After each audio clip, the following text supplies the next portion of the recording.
Great morning, holy brothers! Thank you very much for joining us on our pathway to peace inside the Garden of Peace. If you're following along, we're on page 76, and today's lesson is called Enlightening Education. There's some people here that like to be off camera, so we'll say hi to them as well. All right, so maintaining the wife's security that she is the first place in your reality is a basic requirement for peace in the home. If a husband remembers this, he will spare himself so much incredible, indescribable, huge headaches and anxiety and anguish. The principle is especially true in child education. We don't need no. Sometimes a mother loses patience with their children. God forbid. Never happens, right? And they're never losing their cool. Sometimes they lose their patience, and as a result, they might react with anger. They might have a raised voice, or God forbid, they might even smack a kid, one of the children. And this, when you see it happening, is just a crucial, critical test for you as the husband. Smiling. If right away he jumps in front to defend the children against the mother, her wrath will double down. She will construe that right away you feel that the kids are more important than her. She must be wrong.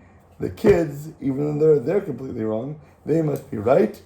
And she feels that she is not the number one priority in the home, in your eyes, in your life. And he can forget about peace in his home.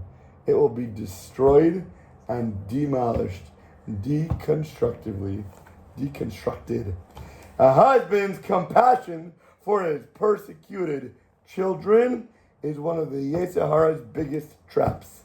In this case, compassion for the children is cruelty against the mother. Once again, even though he thinks it's being compassionate, it's actually being cruel and wrapped up inside a costume. Why was he compassionate to them and cruel with his wife? All of a sudden, two kids get in a fight in your house. Whose side are you going to take? The older one? The younger one? Maybe the older one because they know what they're doing more and the little kid doesn't. Or maybe the younger one because they're more defenseless against the older one. But you're going to pick a side when they both have something to say against each other. But the answer is simple. They should not be more important to him than his wife should be, no matter what. Stop and think for a minute. Is your wife yelling at the kids and exploding at the kids and going crazy at the kids because she's happy? And right now she's content in life? Of course not! A happy wife with her husband, a happy wife who feels loved, a happy wife who feels content, will be a happy and much more patient woman in life, and especially as a wife and also as a mother. Don't think that right now something happened, that one of her screws in her head got loose and maybe even fell out. Her short temper shows that she is not happy. God controls every single thing in your life. If there's a way somebody's reacting with you, it is not because just a person is nuts in the head. It is because God is using an interaction in your life to teach you a certain way, especially, most importantly, with your wife. If a husband is failing to give her what she needs to feel content, to feel loved, to feel secure, to feel happy, to feel protected, then she is going to feel a lack and she is going to be unhappy in life and feeling that she does not come above everything else, especially when it comes to the children. Instead of justifying her, instead of building up her confidence and giving her a sense of security, the unwitting husband does the opposite by scolding her, by yelling back at her, by jumping in front of the children. He's proving that her feelings of frustration and discontent are justified, for she's certainly not the number one person in his life. She, understandably, is now angrier and more frustrated than she was before. Now that the kids upset her, but he jumps in, she's going to rile it up and ramp it up to a new level of rage. If the husband would have placed his compassion in the right place with her, not running after to defend the children, he would have been the biggest, most wonderful winner.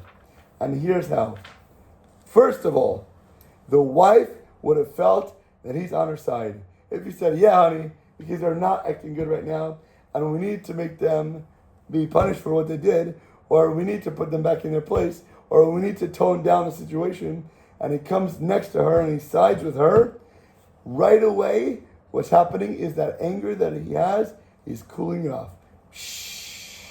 The fire is going to be subsided. The calm water will be putting out the raging fire. It would have subsided and subdued immediately when it comes to defend her. And in that respect, with him respecting her, he would have rescued the children from her fury. She would not have needed to continue to lash out and escalate the situation exponentially. That's number one. Helping her to put out that fire by siding with her and say, I am with you. You are the foundation, and I am going to support you in this. Secondly, situations like this are such golden, genuine opportunities to show her that she is the most important part in your life. It's easy sometimes to show her when there's nothing to contend with. But when there's something that is going against her, let's say a big business opportunity, where she wants you at home putting the kids to bed, but you feel you need to be on the phone right now to close a huge deal, and there's something that is going to be having a pull against you, that is when you can shine the greatest, when there's something at stake. Preferring her over his own children is the ultimate proof of loyalty to her. She knows how full and how well that he loves his children. And of course, she loves her children tremendously. So when it comes to a time of a head between her and the children, of course she knows that he wants to defend them. Of course she knows that he loves them. And of course he knows that she loves them. But then in that moment, when you can actually choose and to show, that's going to show her how happy she can become and how real it actually is. This is one of the biggest compliments he can ever give her in life. For his actions will speak so much louder than words could ever do when it comes to a crossroads in that life. Third, besides for being able to put out the fire, besides for being able to show the golden opportunity, here, once things actually calm down, the husbands can educate his children in the proper manner. He can reassure them how much he loves them and explain to them the importance of listening to your mother. Because if I can listen to your mother when she's going a little berserk, how much more so do you have to learn for chinuch what it means to A, listen to a mother, and what it means to show how a husband is supposed to act and support his wife. Because that's a lesson not only will they learn as a mother, but they'll also learn for a spouse, and it will be ingrained in them, in their mind, even if they're nowhere near the age of dating or marrying. They can understand what it means to have a relationship between a spouse because they see how their parents act to each other, and that is what they will understand and have ingrained in their mind, even subconsciously if they're not acting on it now. They can itemize all the wonderful things that their mother does for them. Look how much love she shows you. Look what she does for you every single day. Look what she gives to you, what she dresses you, what she cooks for you as a mother. Many of these things they take for granted. But when you can show how much she should be appreciated, how much she should love, that is the type of education that we want to give to our children. Those are the type of midos and character traits that we want to shep nachas from them. And say, wow, when somebody comes to you and says, do you know how great your kid acted? Do you know that they let me go in front of them in line? Do you know that they gave me money when I needed? Do you know what kind of kind word they gave to me? How much respect they show?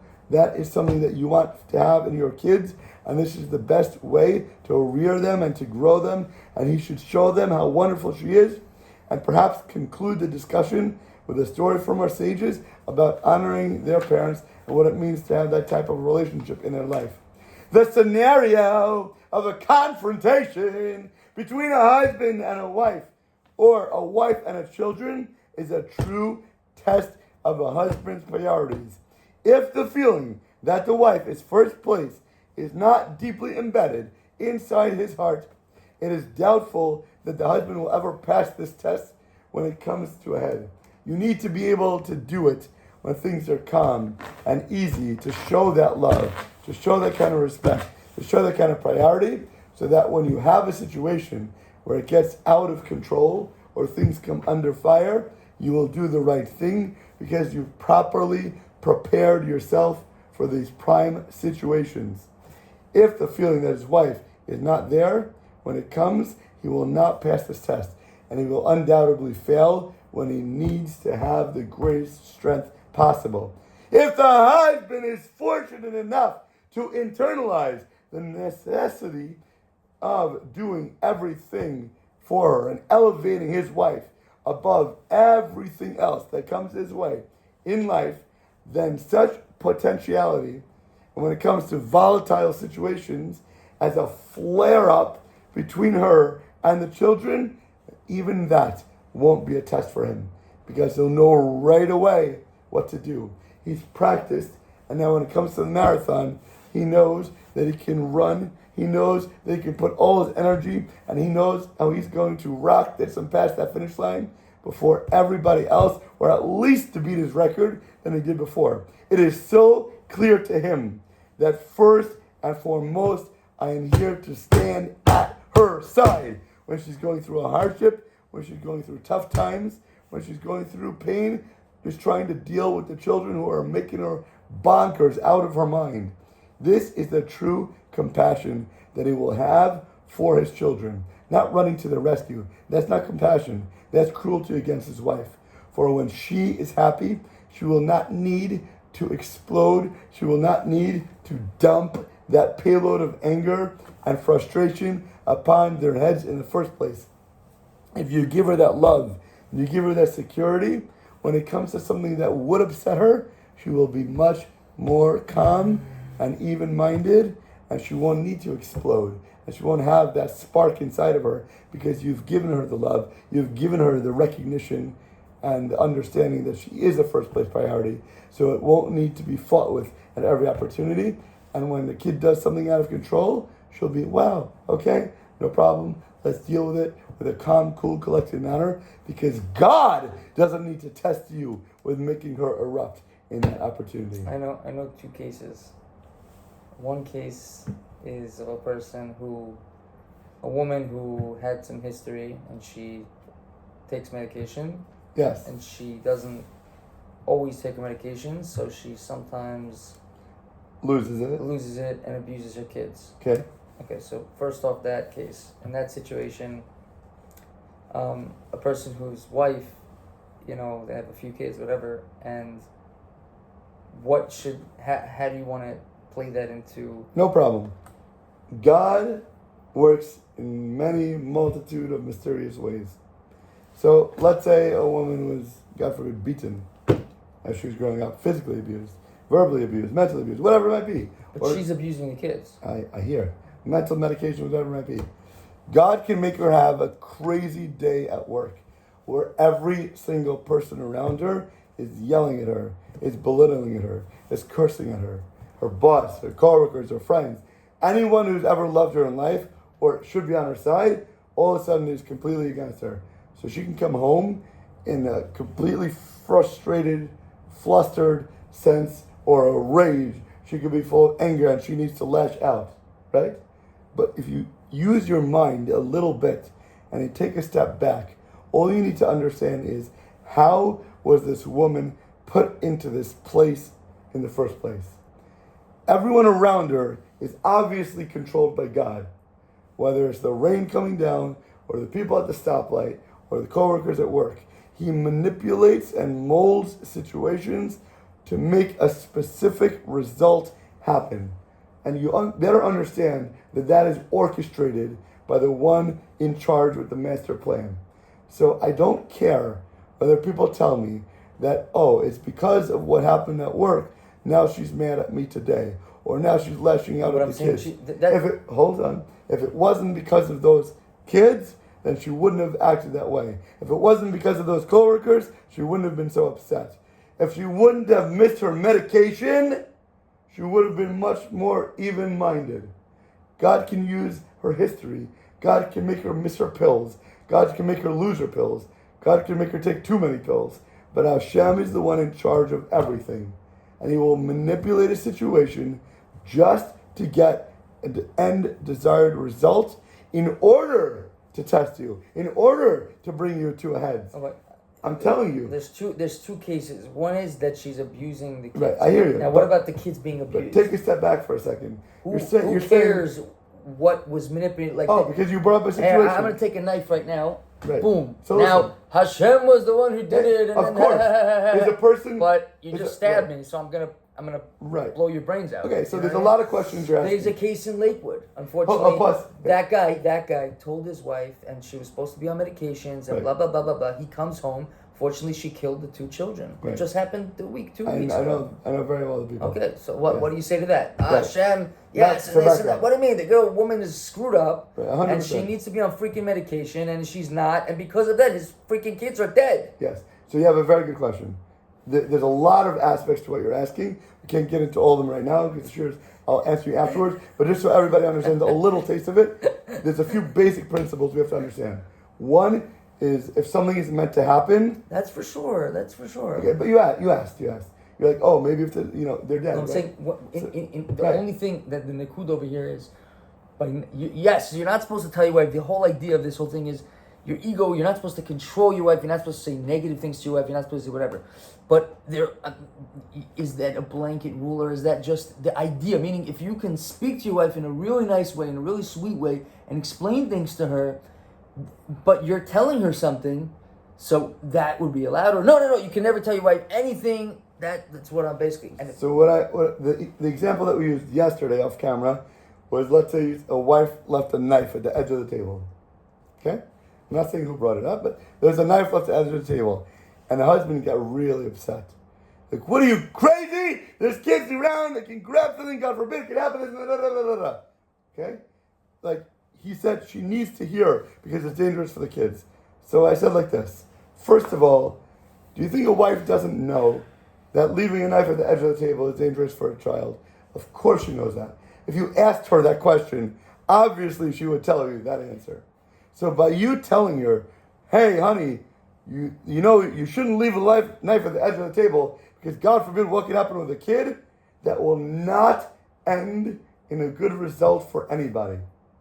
She's going to think that you're belittling her. She thinks that you're going to treat her like a kid. She's going to get mad that you told her. And then the next time that it happens, you think, no, next time she's not going to leave the knife at the edge of the table because you told her? Of course not. So it's not going to help, fine. It's not going to help, and B, it's going to cause so much strife and so much anger and a fight between you two for nothing. Okay, fine, but there are situations where things need to be fixed. Okay. That's what I'm trying to say. So the question is, what can you do ahead of time to try to baby-proof the situation that we can I don't think you should always allow your wife to do whatever she wants because she's the Shekhinah and she's the moon, and you can never say a word to her because otherwise you're going to end up with dead kids.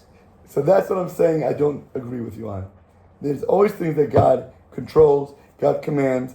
Like the guy who got out of Israel, I said this before, he rammed down 3 Israelis. I don't know if you saw this video. And then they all got knocked like bowling pins over. And the 2 Arabs got out of the car with machine guns. It's on video. They went over to the guys, to their head, clicked the machine guns. Didn't work. Clicked the machine guns again. And both of them threw down the guns, got in the car, and drove away so frustrated. And then thank God all 3 Israelis that were run over were barely had scratches on them. They were all checked out in the hospital. That doesn't mean, yes, Hashem runs the world. So what I'm saying is like this. It doesn't mean that you should allow your wife God said, I don't care your children. what machine guns you have. I don't care what motivations you have. I don't care what kind of intentions you have. If these 3 people were not meant to die right now, You can do whatever you want, 100%, but it will her not kids were meant to happen. die. 100%. Okay, so if But something that does doesn't mean happen, that you don't have a hold on. chiyuv Something to try to stop her I and hear get her it. the proper medication. I hear And if you. she's not going to take her medication, you send her to that psych ward. So what I'm saying That's what to I'm you trying is to like say. this. You can't just let her be on the loose because she's my wife and she's a mass killer, but you know what? I can't say a word to her because blah, blah, blah. So the basic message is just understand A, God controls the world, and B, what's happening in your life is a message for you and how to deal with it. And the more examples we'll get into maybe tomorrow. And with that, have an awesome, amazing rest of your day.